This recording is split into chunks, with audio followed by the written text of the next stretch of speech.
Producers మీటింగ్లో ఆ రోజు నేను పార్టిసిపేషన్ చేయడం జరిగింది. ప్రొడ్యూసర్స్ అందరం కూడా యునానిమస్గా ఎగ్జిబిటర్స్కి ప్రాబ్లమ్స్ ఉన్నాయని చెప్తున్నారు. అది మనం మాట్లాడుకొని వాళ్ళని ఎలా సాల్వ్ చేసి ముందుకు తీసుకెళ్దాం. థియేటర్లు ముయ్యడాలు చెయ్యడాలు వద్దు, జాయింట్ మీటింగ్ పెట్టండి, జాయింట్ మీటింగ్లో క్లారిటీగా ఇది చెప్పుదామని. సో జాయింట్ మీటింగ్కి 23 అనుకున్నారు, 24 పెట్టారు. ఈ లోపలనే ఈ ఎపిసోడ్ అంతా ఇంకొక సైడ్ డైవర్ట్ అయింది. అది మీ అందరికీ తెలిసిందే. కళ్యాణ్ గారి సినిమా మీదకి ఇది డైవర్ట్ అయ్యి కళ్యాణ్ గారి సినిమాని ఇలా అనుకుంటున్నారు. దాంట్లో మేబీ నా పేరు డైరెక్ట్గా ఎక్కడా రాలేదు, కానీ ఇండైరెక్ట్గానే వచ్చిందని అందరూ చెప్తున్నారు. కళ్యాణ్ గారి సినిమా ఆపే దమ్ము ధైర్యం ఎవ్వడు ఆలోచించడు. ఎందుకంటే ఫస్ట్ థియేటర్లు బేసిక్గా ముయ్యరు.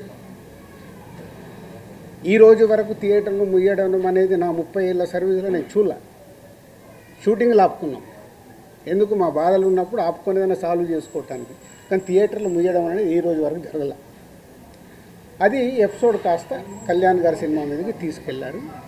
గవర్నమెంట్స్ కూడా అలాంటిదే కమ్యూనికేట్ చేశారు మధ్యలో. సో ఎవరు అడ్వాంటేజ్లు ఏమున్నాయో ఇక్కడ తెలియదు. అడ్వాంటేజ్లు ఉన్న వాళ్ళు భయంతోనో భక్తితోనో కమ్యూనికేషన్ రాంగ్గా కమ్యూనికేట్ అయింది.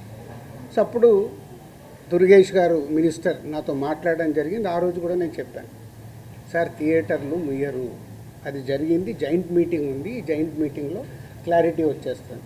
జాయింట్ మీటింగ్తో అందరూ యునానిమస్గా ఒప్పేసుకొని క్లోజ్ చేశారు. బట్ ఈ లోపలనే గవర్నమెంట్ సైడ్ నుంచి గవర్నమెంట్కి వెళ్ళిన కమ్యూనికేషన్ వల్ల థియేటర్లు ఇట్లా కళ్యాణ్ గారి సినిమాని ఇలా టార్గెట్ చేస్తున్నారు, ఇలా అనేది ఒక రాంగ్ కమ్యూనికేషన్ అని నేను అనుకుంటున్నాను. మరి అది వాళ్ళకి రాంగ్గా వెళ్ళిందా రైట్గా వెళ్ళిందా నాకు తెలియదు.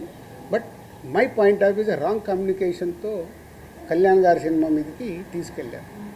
మే 30 అప్పటికే భైరవం అనౌన్స్ అయింది. జూన్ 5 కమల్ హాసన్ గారి సినిమా అనౌన్స్ అయింది. జూన్ 12 కళ్యాణ్ గారి సినిమా ఉంది. జూన్ 20 కుబేరా ఉంది.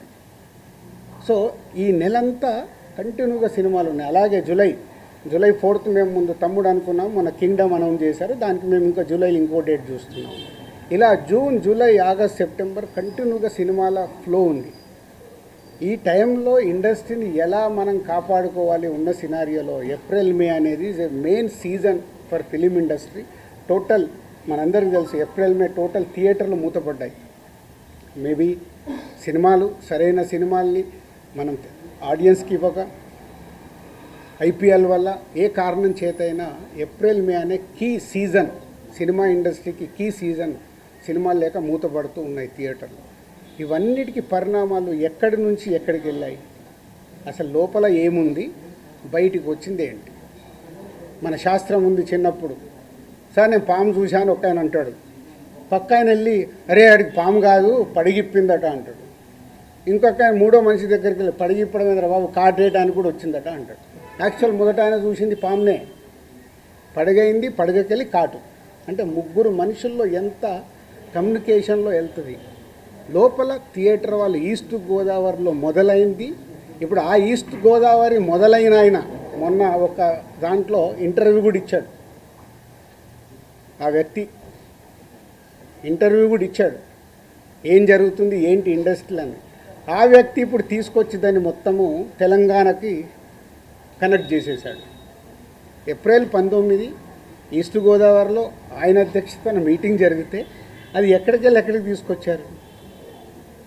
సో ఇది టోటల్ ఎపిసోడ్.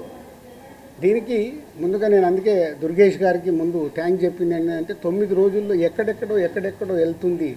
ఎందుకంటే సినిమా వాళ్ళకి 2 ప్రభుత్వాలు చాలా ఇంపార్టెంట్. ఇక్కడ కూడా నన్ను సీఎం రేవంత్ రెడ్డి గారు ఎఫ్డీసీ చైర్మన్గా పెట్టడానికి రీజనే అది. నేను చాలా బిజీగా ఉన్నంటే లేదు ప్రభుత్వానికి గవర్నమెంట్కి మధ్యలో నీలాంటి వాళ్ళు ఉంటే ఏ సమస్యలు ఉన్నా ఈజీగా కమ్యూనికేషన్ అవుతే సాల్వ్ అవుతుందని. అలాగే ఏపీలో మనం చూసాం. ఏపీలో అంతకుముందు ప్రతి ఒక్కదాన్ని భయపడుతూ ఉన్న తర్వాత కళ్యాణ్ గారు వచ్చి గవర్నమెంట్ ఫామ్ అయిన తర్వాత అప్పుడు నేను ఛాంబర్ ప్రెసిడెంట్ని, అందరినీ రమ్మంటే అందరం వెళ్ళి కళ్యాణ్ గారిని కలవడం కానీ, కళ్యాణ్ గారు ఇండస్ట్రీకి చేసిన సపోర్టు మామూలుది కాదు. ఆ రోజు మీకు టికెట్ రేట్లు కావాలన్నా మీకేం కావాలన్నా ఈజీగా తీసుకెళ్ళండి అని. ఇప్పుడు కళ్యాణ్ గారు చెప్పిన తర్వాత ప్రతి ప్రొడ్యూసర్ ఏం చేస్తున్నాడు, ఏదో మన పక్కింటికి వెళ్ళినట్లు వెళ్ళి టికెట్ రేట్లు తెచ్చుకుంటున్నాడు. ఎవరికే కష్టం లేదు, వెళ్ళడం ఒక అప్లికేషన్ పెట్టడం, ఫోన్లో మాట్లాడుకోవడం, టికెట్ రేట్లు తెచ్చుకోవడం. అంతకు మించి ప్రొడ్యూసర్లు అందరం యూనిట్గా వెళ్దాము, గవర్నమెంట్ని కలుద్దాము, మా ఛాంబర్ నుంచి అందరము వెళ్దాము ఎవరికి ఉండదు. మాకు ఆ వారం కష్టం వస్తుంది కాబట్టి, ఫ్రైడే మా సినిమా రిలీజ్ ఉంటుంది కాబట్టి ఆ వారం ముందు మేము మేలుకుంటాం. అరే మన సినిమా రిలీజ్ అవుతుంది, మనకు ఆ రాష్ట్రంలో ఈ రాష్ట్రంలో టికెట్ రేట్లు కావాలని పరిగెత్తుతాం. బట్ అందరం కలిసి యూనిటీగా ఉన్న ప్రాబ్లమ్ని కూర్చొని సాల్వ్ చేద్దాం అని ఆలోచించేది మా దాంట్లో తక్కువ.